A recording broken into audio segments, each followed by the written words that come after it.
Hey guys, this is Mike from BTech Reviews here, and today we take a look at the Google Pixel 4a.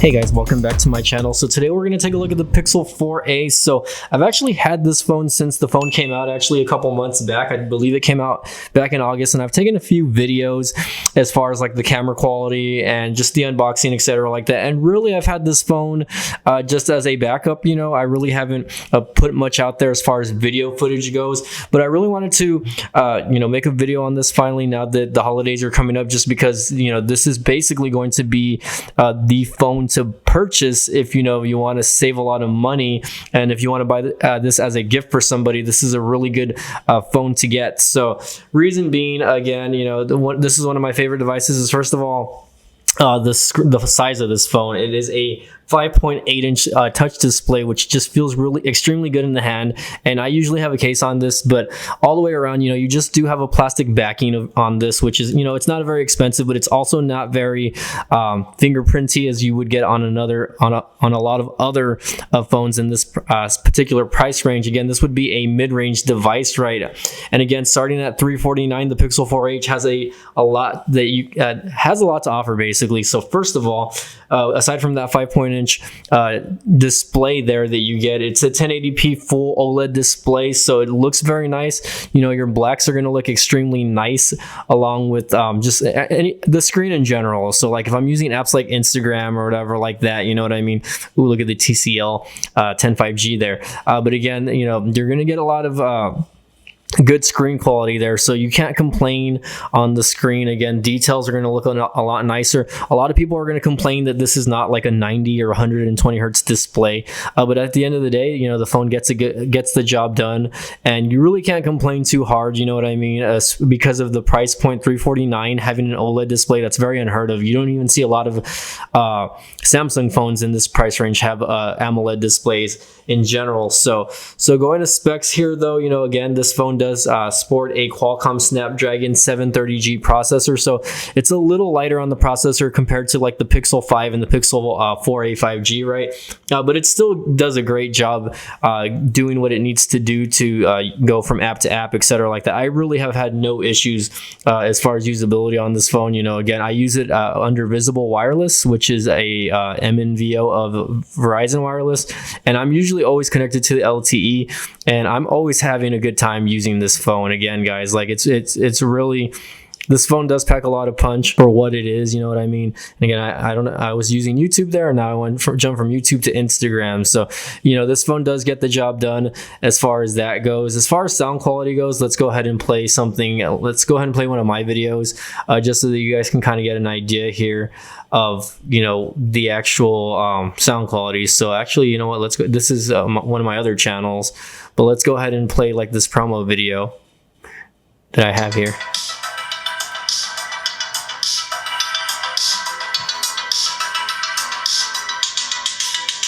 See if it does auto rotate. There you go. Non-copyrighted music, and it's not even all the way up.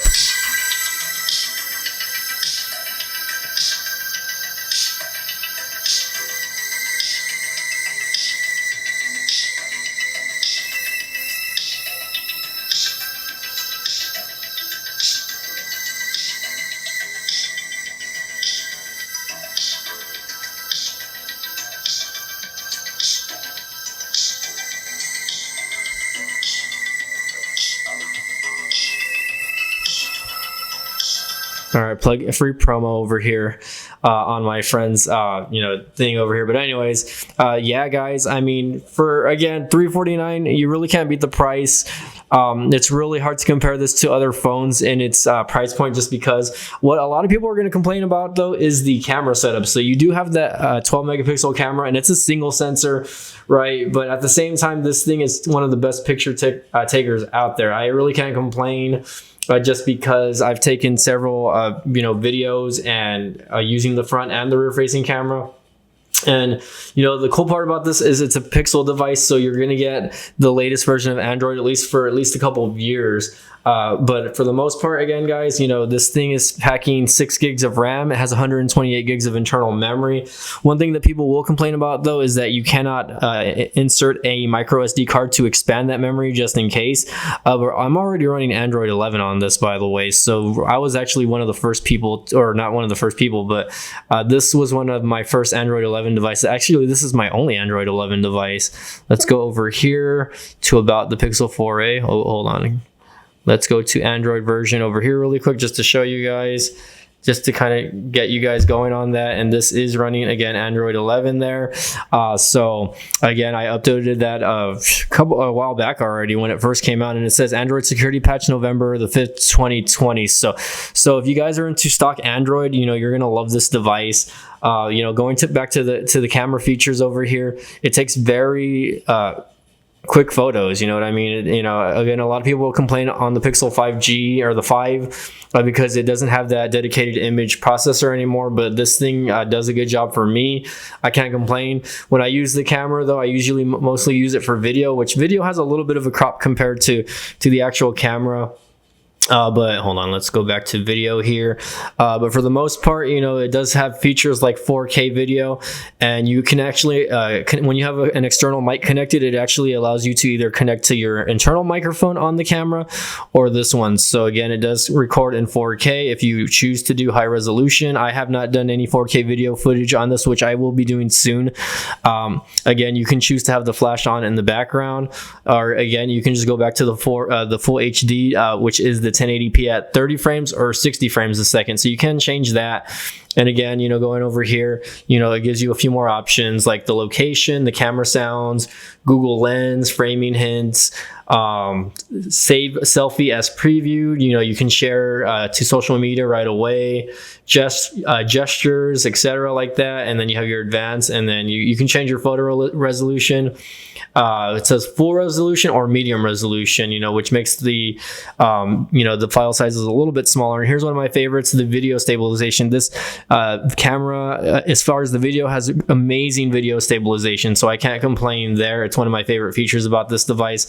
And again, you know, you have your main camera sensor over here. This thing does have portrait mode, by the way, and it does have a night sight mode, which I haven't completely tested yet, but you know, I will test that eventually once I have this phone in a dark area there. And again, I wouldn't really say this is a review video, guys, again, but I mean, obviously the specs speak for themselves in 2020, right? A lot of people are not going to like the device because it's lacking certain things like, you know, wireless charging, or, you know, a second camera sensor to give you that ultra wide or even a macro lens.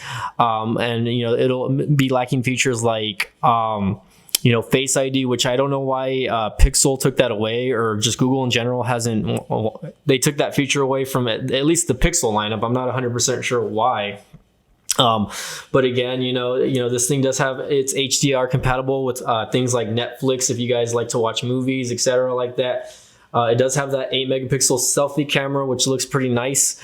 You know, again, I can't complain on the camera. It looks super nice. And like compared to like the other phones that I've tested out, like this phone takes really amazing pictures, you know what I mean?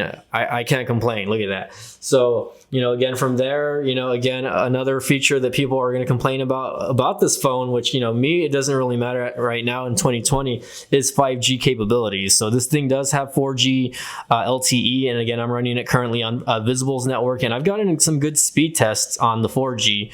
Let me go ahead and show you some results here really quick, just so you guys can kind of see here. But for the most part, like, I think the highest I've gotten is about around 80 download. But for the most part, on good days, I'll get 40 to 60. And, you know, on bad days, you know, I'll get as little as like less than 5. But again, guys, you know, I'm paying very little to, you know, use this phone on Visible's network. And I mean, again, you can just see how snappy this phone is from one thing to the other. It's really, you know, it's really not bad to use at all. It's one of my favorite devices, and this is a device that I'm actually using at home a lot. You know, when I don't use my iPhone, I'm using this to watch like YouTube videos, live streams. You know, I do have a separate gaming video on this specific device. So if you want to check that out, I'll go ahead and link it up here, guys. But again, a very, very inexpensive device and a very good device at the same time. You know, like MKBHD said, good phones are getting cheap and cheap phones are getting good. So that's one thing that is very true in 2020. And again guys, if you guys like the video, don't forget to smash the like button. If you guys like my channel, don't forget to subscribe. And I might be doing update videos on the Pixel 4a. For the most part, it is one of my favorite phones. I don't know if I'm going to sell it, but you guys will that follow me on my YouTube channel will know that I post up any stuff that I sell on my posts, the YouTube post, excuse me. So there's that.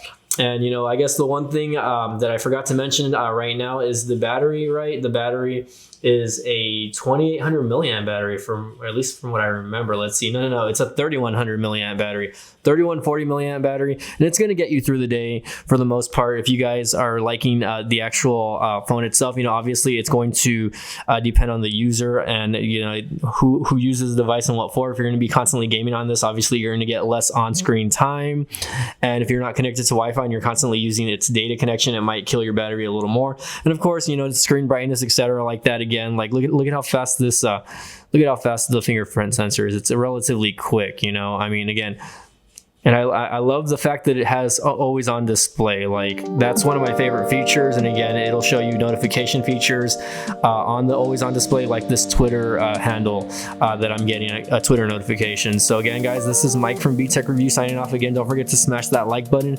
Don't forget to subscribe. And as always, we'll see you guys next time. Thanks for watching.